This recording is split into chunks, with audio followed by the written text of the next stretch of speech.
বুধবার সকাল থেকে কক্সবাজার আদালত প্রাঙ্গণে কঠোর নিরাপত্তা ঘোষণা করা হয় চকরিয়া সেনা কর্মকর্তা লেফটেন্যান্ট তানজিম সারোয়ার নির্জন হত্যা মামলার রায়।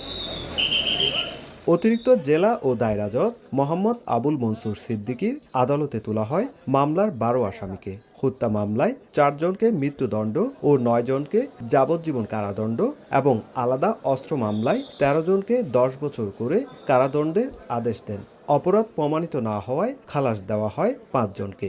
সাক্ষ্য প্রমাণ দিয়ে বিভিন্ন আলামত দিয়ে আমরা মামলা প্রমাণ করতে রাষ্ট্রপক্ষ সক্ষম হয়েছি। রায়কে স্বাগত জানিয়েছে রাষ্ট্রপক্ষ, তবে উচ্চ আদালতে আপিলের কথা জানিয়েছে আসামিপক্ষ। যারা আসামি হয়েছে তাদেরকে চোখ বন্ধ করে একতরফা সাক্ষী নিয়ে দণ্ডিত করা যায় না। আমাদের ৫ এবং ৬ নম্বর আসামির বিরুদ্ধে হত্যা মামলা যাবজ্জীবন এবং অস্ত্র মামলা ১০ বছর সাজা দেওয়া হয় দ্বিতীয় আদালত।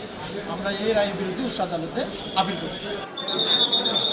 ২০২৪ সালের ২৪ সেপ্টেম্বর চকরিয়ার মাইজপাড়া গ্রামে ডাকাতি প্রতিরোধ ও অস্ত্র উদ্ধারে অভিযান চালায় যৌথ বাহিনী। এ সময় ডাকাতদের ছুরিকাঘাতে আহত হন লেফটেন্যান্ট তানজিম সারোয়ার নির্জন। পরে রামু সম্মিলিত সামরিক হাসপাতালে চিকিৎসাধীন অবস্থায় মারা যান তিনি। সুজাউদ্দিন রুবেল, সময় সংবাদ, কক্সবাজার।